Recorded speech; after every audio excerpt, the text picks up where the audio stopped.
ഭാമ ഭാവനയുടെ ഫോണിലേക്ക് വിളിക്കുകയാണ് കേട്ടോ. അപ്പോൾ ഭാവന അവിടെ ഇല്ലാത്തതുകൊണ്ട് സൂര്യ പറയുന്നുണ്ട്, ഭാവന അത് നിൻ്റെ ഫോൺ റിങ് ചെയ്യുന്നുണ്ട്, ഇത് ആരാ ചോദിക്കും, ഭാമയാണെന്ന് പറയുമ്പോൾ ഭാവന പറയുന്നുണ്ട്, ഇവളെന്താ ഈ സമയത്ത്. അങ്ങനെ ഭാവന ഫോൺ അറ്റൻഡ് ചെയ്യാൻ കേട്ടോ. ഭാമ എന്താന്ന് ഭാവന ചോദിക്കുമ്പോൾ അവൾ ചോദിക്കുന്നുണ്ട്, ഭരത് ചേച്ചിയെ വിളിച്ചായിരുന്നോ? അപ്പോൾ ഭാവന പറയുന്നുണ്ട്, ഇല്ല.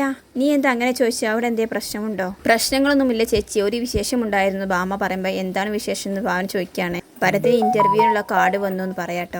ആഹാ, സന്തോഷമുള്ള കാര്യമാണല്ലോ എന്ന് പറഞ്ഞിട്ട് ഭാവന ഉടനെ തന്നെ സൂര്യയോട് പറയുന്നുണ്ട്, സൂര്യ ഭരത്തിന് ഇന്റർവ്യൂവിനുള്ള കാർഡ് വന്നു, സത്യമാണോ മോളെ നീ പറയുന്നതെന്ന് ചോദിക്കാൻ ഭാവന. ഭാമ, അതേ ചേച്ചി, ഞാൻ അവനെ പോയി കണ്ടിരുന്നു. ചേച്ചിയോടും അമ്മയോടും പറയാത്തത് ഞാൻ അവനെ വഴക്കു പറഞ്ഞു. അവന് വിളിച്ചു കാണുമെന്നാണ് ഞാൻ കരുതിയെന്ന് പറയുമ്പോൾ ഭാവന പറയുന്നുണ്ട്, ഇല്ല, അവൻ ഇത്രയൊക്കെ മാറുമെന്ന് ഞാൻ കരുതിയില്ലെന്ന് ഭാവന പറയുമ്പോൾ ഭാമ പറയാണ്, പാമ്പിനെയാണല്ലോ ചേച്ചി പാലൂട്ടി വളർത്തിയത്. ഭാവന പറയുന്നത്, നീ അങ്ങനെയൊന്നും പറയല്ലേ ഭാമ, അവനിപ്പോൾ അംബാലികാനിയുടെ വലയത്തിനുള്ളിലായി പോയില്ല. ഇപ്പൊ ഭാമ പറയുന്നത്, എവിടെയായാലും എന്താ ചേച്ചി, പെറ്റമ്മയെ സഹോദരങ്ങളെയും മറക്കാമോ? എന്തിന് ചേച്ചി അവൻ വലിച്ചെറിയണോ? അവന്റെ വിവരക്കേടൊന്നും നമ്മൾ ചോദിച്ചിട്ട് കാര്യമില്ല ഭാമേ, അവനെ വെച്ച് എന്നോട് കളിക്കാനാവും അംബാലികാന്റിയുടെ പ്ലാൻ. അങ്ങനെയാണെങ്കിൽ വിട്ടു കേൾക്കരുത് ചേച്ചി എന്ന് ഭാമ പറയാൻ കേട്ടോ.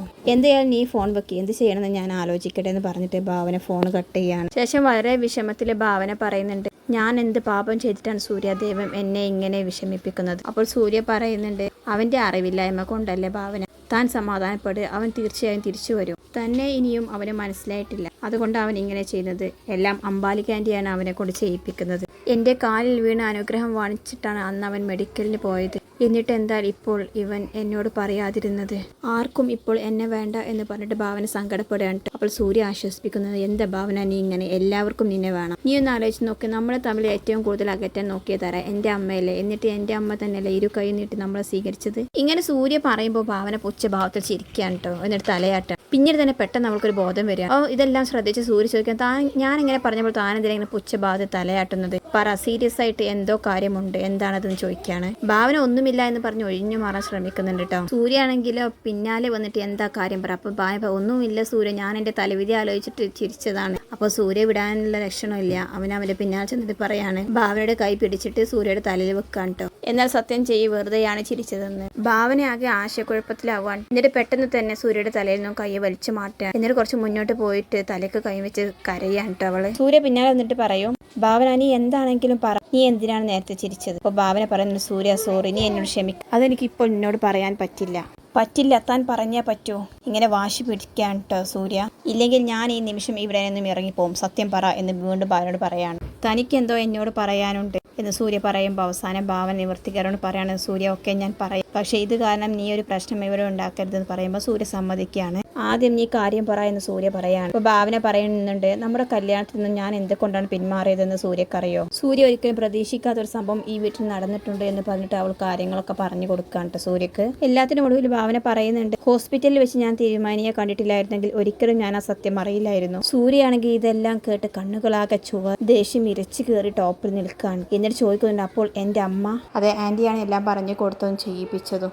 അന്ന് ആൻറ്റിക്ക് അസുഖമൊന്നുമില്ലായിരുന്നു. എന്നെ സൂര്യയിൽ നിന്നും അകറ്റാൻ വേണ്ടിയിട്ടാണ് ആൻറ്റി എന്നൊരു പേഷ്യൻ്റായി അഭിനയിച്ചത്. പക്ഷേ ദൈവം അതേ അസുഖം തന്നെ പിന്നീട് ആൻറ്റിക്ക് കൊടുത്തു. നമ്മൾ തമ്മിൽ 10ൽ 10 പൊരുത്തമുണ്ടായിരുന്നു തിരുമേനി പറഞ്ഞു. ഇതെല്ലാം കേൾക്കുമ്പോൾ സൂര്യ ചോദിക്കുന്നു, പിന്നെ എന്തിന് എന്നിൽ നിന്ന് ഈ സത്യം നീ മറച്ചു വെച്ചു? അപ്പോൾ ഭാവന പറയുന്നുണ്ട്, ഞാൻ എന്നും ഈ വീൽചെയറിൽ തന്നെ കഴിയേണ്ടി വരുമെന്നും യഥാർത്ഥ രോഗിയായ ആൻറ്റി ഒറ്റപ്പെട്ടു പോകുമെന്നും വിചാരിച്ചിട്ടാണ്. അതുകൊണ്ടാണ് ഞാൻ എല്ലാം ഉള്ളിലൊതുക്കി നിന്നിൽ നിന്നും ഓടി ഒളിക്കാൻ ശ്രമിച്ചത്. പക്ഷെ കല്യാണ സമയത്ത് ഈശ്വരൻ എൻ്റെ കൈകൾക്കും കാലുകൾക്കും എങ്ങനെ ചലനശേഷി തന്നെന്ന് ഇപ്പോഴും എനിക്കറിയില്ല സൂര്യ. ഇതെല്ലാം കേട്ട് സൂര്യ കടിച്ചു പിടിച്ച് ക്ഷമിച്ച് നിൽക്കുകയാണ് കേട്ടോ. ദൈവം എന്നോടൊപ്പം ഉണ്ടെന്ന് അന്ന് എനിക്ക് ബോധ്യപ്പെട്ടു എന്ന് ഭാവന വീണ്ടും പറയാട്ടോ. അതുകൊണ്ടാണ് അന്ന് എനിക്ക് എൻ്റെ സൂര്യയെ തിരിച്ചു കിട്ടിയത് എന്ന് പറയാൻ കേട്ടോ. പിന്നീട് ഭാവന പറയുന്നുണ്ട്, സൂര്യ സംഭവിച്ചതെല്ലാം സംഭവിച്ചു, ഇനി അതിന്റെ പേരിൽ ആൻറ്റിയോടൊന്നും ചോദിക്കരുത് എന്ന് പറയുമ്പോൾ സൂര്യ പറയാണ്, ഇല്ല ഭാവന, എനിക്കിപ്പോൾ തന്നെ എല്ലാം അമ്മയോട് ചോദിക്കാം, എന്നിട്ട് ഞാൻ അടങ്ങൂ എന്ന് പറയുമ്പോൾ ഭാവന പറയുന്നുണ്ട്, സൂര്യ വേണ്ട, ആൻറ്റിക്ക് ഒന്നാമതേ സുഖമില്ലാണ്ടിരിക്കുക എന്ന് പറയുമ്പോഴും സൂര്യ ക്ഷമിക്കുന്നില്ല കേട്ടോ. പറ്റില്ല, എനിക്കിപ്പോൾ ചോദിച്ചേ പറ്റൂ എന്ന് പറഞ്ഞിട്ട് സൂര്യ താഴോട്ട് ഇറങ്ങി ഓടുകയാണ്. പിന്നാലെ ഭാവനയും ചെല്ലുന്നുണ്ട്. വളരെ ദേഷ്യത്തിൽ തന്നെ ജയയുടെ റൂമിലേക്ക് കടക്കുന്ന സൂര്യ കാണുന്നത്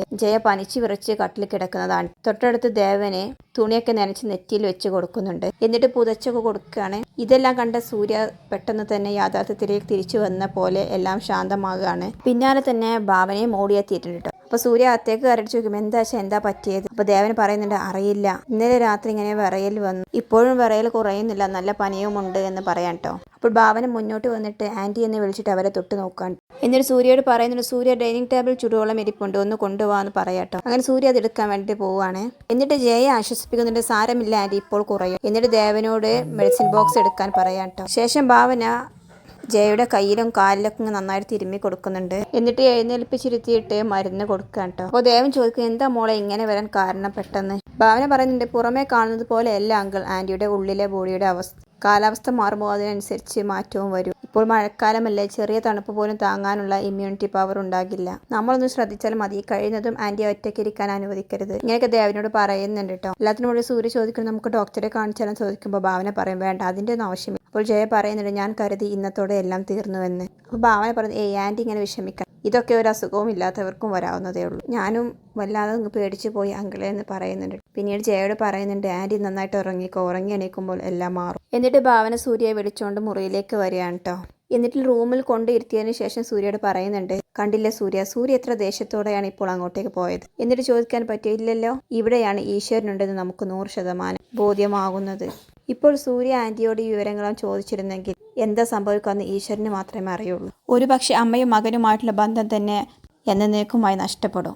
ചിലപ്പോൾ ആൻറ്റിയുടെ ജീവൻ തന്നെ നഷ്ടപ്പെട്ടു എന്ന് വരാം. സൂര്യ, അങ്ങനെ വല്ലതും സംഭവിച്ചാൽ പിന്നെ നിനക്ക് ഈ ഭൂമിയിൽ സമാധാനത്തോടെ ജീവിക്കാൻ പറ്റുമോ? ഇതൊക്കെ നമുക്ക് സഹിക്കാം സൂര്യ. ആൻറ്റി എന്നോട് കാണിച്ചതിനൊക്കെ ഉള്ള ശിക്ഷ സ്വയം ചോദിച്ചു വാങ്ങി. അതിലും വലിയ ശിക്ഷ ഇനി നിന്റെ ഭാഗത്തു നിന്നും വേണ്ട സൂര്യ. സ്വന്തം മകന്റെ മനസ്സല്ല ആൻറ്റി കാണാൻ ശ്രമിച്ചത്, ജീവിതമാണ്. അതിനു വേണ്ടിയിട്ട് ആൻറ്റി കാട്ടിക്കൂട്ടിയ പരാക്രമമായിട്ട് കണ്ട് ഒന്ന് പുറത്തൂടെ സൂര്യ. ഇതെല്ലാം ഞാൻ സഹിച്ചില്ലേ, ക്ഷമിച്ചില്ലേ, പിന്നെ എന്തുകൊണ്ട് സൂര്യക്ക് പറ്റിക്കൂടാ? പോട്ടെ സൂര്യയുടെ, നമുക്കെല്ലാം മറക്കാം എന്ന് പറഞ്ഞിട്ട് ഭാവന ചിരിക്കാൻ കേട്ടോ. അപ്പോൾ സൂര്യ പറയുന്നുണ്ട്, ഭാവന, ഇങ്ങനെയൊക്കെ ചിന്തിക്കാൻ നിനക്ക് മാത്രമേ പറ്റൂ, എന്നെ കൊണ്ട് അതിന് സാധിക്കില്ല. നീ ശ്രമിച്ചാൽ അതിനൊക്കെ നിന്നെ കൊണ്ട് സാധിക്കുന്നു. ഭാവന പറയാണ്, ഇനിയും ആൻറ്റി പലതും കാണിക്കും, അതൊക്കെ അസുഖത്തിൻ്റെ ഭാഗമായിട്ട് കണ്ടാൽ മതി. ഈ ഭൂമിയിൽ നമുക്കൊന്നും അറിയില്ല എന്ന വിശ്വാസത്തിൽ ആൻറ്റിയും ജീവിക്കട്ടെ. ആൻറ്റിക്ക് കിട്ടിയ ഏറ്റവും വലിയ ശിക്ഷ തന്നെയായിരുന്നു നമ്മുടെ വിവാഹം. അതിലും വലുതൊന്ന് ആൻറ്റിക്ക് താങ്ങാനാവില്ല. പിന്നീട് സൂര്യയെ പിടിച്ചിരുത്തിയിട്ട് ഭാവന ചോദിക്കണ്ടേ. ഇപ്പോൾ സൂര്യയുടെ മനസ്സിലുള്ള ദേഷ്യമൊക്കെ മാറി. ഇപ്പോൾ സൂര്യ തലകുലുക്കി സമ്മതിക്കുന്നുണ്ട്. ഇനി അങ്ങോട്ട് ആൻറ്റിയെ വേദനിപ്പിക്കാത്ത വിധത്തിൽ വേണം സൂര്യ പെരുമാറാൻ. എന്നും ഒപ്പമുണ്ടാകണം. ഒരു നിഴൽ പോലെ ഞാൻ നിനക്കൊപ്പം കാണും. ആൻറ്റിയുടെ ഒരാഗ്രഹം കൂടി ബാക്കിയുണ്ട്, നമ്മുടെ കുഞ്ഞിനെ താലോലിക്കണമെന്ന ആഗ്രഹം. അതും ഈശ്വരൻ നമുക്ക് നേടിത്തരും. ഇതെല്ലാം കേൾക്കുമ്പോൾ സൂര്യ ഭാവനയുടെ മുഖത്തേക്ക് ഇങ്ങനെ നോക്കുകയാണ് കേട്ടോ. താനാണ് എൻ്റെ ജീവിതത്തിലെ ഏറ്റവും വലിയ ഭാഗ്യം. പിന്നീട് ഭാവന സൂര്യയെ ചിരിപ്പിക്കാൻ ശ്രമിക്കുകയാണ്. ഒന്ന് ചിരിക്ക് സൂര്യ എന്നൊക്കെ പറഞ്ഞ് സൂര്യയുടെ തോളിലേക്ക് ചേർന്നിരിക്കുകയാണ് കേട്ടോ. പിന്നീട് കാണിക്കുന്നത് മോഹിനിയുടെ അച്ഛന് വീടിൻ്റെ ഉമ്മറത്തിരുന്ന് മദ്യപിക്കാൻ കേട്ടോ. എന്നിട്ട് മദ്യലഹരിയിലിരുന്ന് പാട്ടൊക്കെ പാടുകയാണ് കേട്ടോ. ആ സമയത്ത് അകത്തിരുന്ന് ജാനകി കരച്ചിലായിരുന്നു. എന്നിട്ട് അവൾ പറയുന്നുണ്ട്, ഈശ്വര, ഇങ്ങനെയൊരു ദുർവിധി ആർക്കും ഉണ്ടാവാതിരിക്കട്ടെ. അപ്പോൾ വിജയപത്മൻ പറയുന്നുണ്ട്, നമുക്കിത് പുറത്താരോടെങ്കിലും പറയാൻ പറ്റുമോ ജാനകി? അപ്പോൾ ജാനകി പറയുന്നുണ്ട്, അതേ പപ്പേട്ട, നമ്മുടെ മോള് പോലും ഒരുപാട് മാറിപ്പോയി. ആ മോഹിനിയെ വേണ്ട എന്ന് പറഞ്ഞ് നടന്നവളാ ഇപ്പോൾ ഈച്ചയും ചക്കരയെ പോലെയാ നടക്കുന്നത്. ഇത് കേൾക്കുമ്പോൾ വിജയപത്മൻ പറയുന്നുണ്ട്, അതാണ് ജാനകി ദാമ്പത്യം, അവളെങ്കിലും നന്നായിട്ട് ജീവിക്കട്ടെ. ആ മോഹിനി നല്ല പയ്യനാ. ഇത് കേൾക്കുമ്പോൾ ജാനകി പുച്ഛിക്കാണ്, അതേ നല്ല പയ്യൻ, അതുകൊണ്ടാണല്ലോ അവൻ നമ്മളെ ഇവിടെ കൊണ്ടുവന്നിട്ട് കഷ്ടപ്പെടുത്തുന്നത്. സഹിക്കുക, അതുവരെ വേറെ എന്തെങ്കിലും വഴിയുണ്ടോ എന്ന് നമുക്ക് ആലോചിക്കാമെന്ന് വിജയപത്മൻ പറയുമ്പോൾ ജാനകി പറയാണ്, പപ്പേട്ട, ഇനി ഇവിടുന്ന് ഞാൻ വരുന്നുണ്ടെങ്കിൽ അത് നമ്മുടെ വീട്ടിലേക്കായിരിക്കും. അതുവരെ ഇവിടെ എത്ര കഷ്ടപ്പെട്ടിട്ടായാലും ഞാൻ എങ്ങനെയെങ്കിലും ഇവിടെ ജീവിച്ചോളാം എന്ന് പറയാൻ കേട്ടോ. അപ്പോഴേക്കും സുഗുണൻ ഫുൾ മദ്യം കഴിച്ച് നല്ല ഫിറ്റായിരിക്കാണ്. അങ്ങനെ ഭയങ്കര ബഹളവും പാട്ടും കാര്യങ്ങളൊക്കെ ആയിട്ട് ഇതെല്ലാം കേട്ടിട്ട് ജാനകിക്ക് ആകെ ഇറിറ്റേറ്റഡ് ആകുവാണ്. അവർ പറയുന്നത്, എന്തൊരു കഷ്ടമാണ് ദൈവമേ, ഇനി ഇതും കാണണമല്ലോ എന്നൊക്കെ പറഞ്ഞിരിക്കുകയാണ്. ഇതെല്ലാം കണ്ട് വിജയപത്മൻ പറയുന്നുണ്ട്, ഇത് ഇവിടുത്തെ സ്ഥിരം പരിപാടിയാണെന്നാണ് തോന്നുന്നത്. അങ്ങനെ സുഗുണന്റെ എല്ലാ ബഹളവും കെട്ടടങ്ങിയ ശേഷം അവർ ഉറങ്ങാൻ കിടക്കാൻ കേട്ടോ. വിജയപത്മൻ ജാനകിയെ ബെഡിൽ കിടത്താണ്. അവിടെ കിടന്നുകൊണ്ട് ജാനകി പൊട്ടിക്കരയാണ് കേട്ടോ, അവരുടെ ഇന്നത്തെ വിധി അവസ്ഥയെ ആലോചിച്ചുകൊണ്ട്. അങ്ങനെ പിറ്റേ ദിവസം രാവിലെ തന്നെ സരസു എഴുന്നേറ്റ് വന്ന് നോക്കുന്നുണ്ട് കേട്ടോ, അടുക്കള ക്ലീൻ ആണോ. അപ്പോൾ പറഞ്ഞതുപോലെ തന്നെ ജാനകി പാത്രങ്ങളെല്ലാം വൃത്തിയാക്കി വെച്ചിട്ടുണ്ട് കേട്ടോ. പിന്നീട് ജാനകിയോട് പറയാണ്, പോയി അകമെല്ലാം തൂത്തുവാരി തുടക്കം. ഇത് കേട്ട് ജാനകി ആ ഗന്ധം വിട്ട് നിൽക്കും. ഈശ്വര, ഞാൻ ഈ കൈയും കാലും വെച്ചിട്ട് എങ്ങനെ ഞാൻ ഇവിടെ ക്ലീൻ ആക്കാനാ സരസു? നീ ഒന്ന് സമാധാനപ്പെട്ട്, ഒന്നുമില്ലെങ്കിൽ എൻ്റെ അവസ്ഥ കണ്ടിരുന്നെങ്കിൽ നീ പെരുമാറ് എന്നൊക്കെ പറയാം കേട്ടോ ജാനകി. അങ്ങനെയൊന്നുമില്ല, ഇവിടെ എല്ലാവരും ജോലി ചെയ്തെങ്കിലേ ജീവിക്കാൻ പറ്റും. എനിക്കാണെങ്കിൽ നടുവേദന കൊണ്ട് ഒന്നും എടുക്കാനും വയ്യ. അതുകൊണ്ട് ഈ വക കാര്യങ്ങൾ ജാനകി എന്നെ സഹായിച്ചേ പറ്റൂ എന്ന് പറയാം കേട്ടോ. അങ്ങനെ ജാനകി കരഞ്ഞുകൊണ്ട് തന്നെ അവൾ ആ പണിയൊക്കെ ചെയ്യാണ്. അത് കഴിഞ്ഞാൽ ഉടൻ തന്നെ നീ അലക്കാനുള്ള ഡ്രസ്സുകളൊക്കെ ഒന്ന് അലക്കിടണമെന്ന് പറയാം കേട്ടോ. ഇത് കേൾക്കുമ്പോൾ ജാനകി കരയാണ്. വിജയപത്മൻ പറയുന്നുണ്ട്, ജാനകി ഇനി കരയല്ലേ, നിന്നെ ഞാനും സഹായിക്കാം. അങ്ങനെ വിജയപത്മൻ ആ ഡ്രസ്സുകളൊക്കെ കൊണ്ടുപോയിട്ട് കല്ലിൽ വെച്ച് അലക്കുകയാണ് കേട്ടോ. ജാനകി ആവട്ടെ ഒരു ക്ലോത്തും എടുത്തിട്ട് അകമൊക്കെ തൂത്തു വാരി തുടയ്ക്കാനുള്ള പുറപ്പാടിലാണ്. ആ സമയത്താണ് കേട്ടോ അവിടേക്ക് പല്ലവി വരുന്നത്. പല്ലവിയെ കണ്ടു ജാനകി ചോദിക്കും, എടി നീ ഇതെല്ലാം കണ്ടിട്ട് നീ കണ്ണിച്ചോരയില്ലാതെ നോക്കി നിൽക്കുന്നുണ്ടല്ലോ. ഒന്നുമില്ലെങ്കിൽ നിന്നെ പെറ്റ അമ്മയല്ലേ ഞാൻ. ഇത്രയും കാലം നിനക്ക് എന്നോട് സ്നേഹം ഉണ്ടായിരുന്നില്ല, അതോ ഇപ്പോൾ നീ കണ്ടില്ലെന്ന് നടിക്കുകയാണോ എന്നൊക്കെ ചോദിക്കാൻ കേട്ടോ കരഞ്ഞുകൊണ്ട്. അപ്പോൾ പല്ലവി വന്നിട്ട് പറയുന്നുണ്ട്, അല്ലെങ്കിലും ആരും നിങ്ങളെ ഇങ്ങോട്ടേക്കൊന്നും ക്ഷണിച്ചിട്ടില്ലല്ലോ, അവിടെ തന്നെ എങ്ങനെയെങ്കിലും കടിച്ചു തൂങ്ങി നിൽക്കാമായിരുന്നില്ലേ. ഇപ്പോൾ എൻ്റെ ഉള്ള മനസ്സമാധാനം കളയാൻ വേണ്ടിയിട്ട് ഇങ്ങോട്ട് വന്നിരിക്കുക എന്നൊക്കെ പറയട്ടെ അവളെ. പല്ലവി, എടി ദുഷ്ട, നീ ഇങ്ങനെയൊക്കെ തന്നെ സംസാരിക്കാം. എന്തായാലും ഇങ്ങനെ ഒരു അവസ്ഥ വരുമ്പോഴാണ് എല്ലാവരുടെ യഥാർത്ഥ മുഖം കാണുന്നത് എന്ന് പറയാൻ കേട്ടോ ജാനകി. അപ്പോൾ പല്ലവി പറയുന്നത്, നുണയും ഏഷണിയും അസൂയമെല്ലാം കുത്തി നിറച്ചപ്പോൾ ആലോചിക്കണമായിരുന്നു. അവസാനം ഇങ്ങനെ ഒരു അവസ്ഥ വരുമ്പോൾ ആരും സഹായിക്കാൻ കൂടെ ഉണ്ടാകില്ല എന്ന്. അമ്മ കാണിച്ചു കൂട്ടിയതിൻ്റെ ഫലം തന്നെയായി ഇപ്പോൾ അമ്മ അനുഭവിക്കുന്നതും എന്നൊക്കെ പറയട്ടെ പല്ലവി. ഇത് കേൾക്കുമ്പോൾ ആകെ നെഞ്ച് തകർന്ന് നിൽക്കാട്ടോ ജാനകി. പിന്നീട് കാണിക്കുന്നത് ഭാവന ഭരതിനെ തിരിച്ചു കൊണ്ടുവരും എന്ന വാഗ്ദാനവുമായിട്ട് അംബാലികയുടെ വീട്ടിലേക്ക് പോവാൻ കേട്ടോ.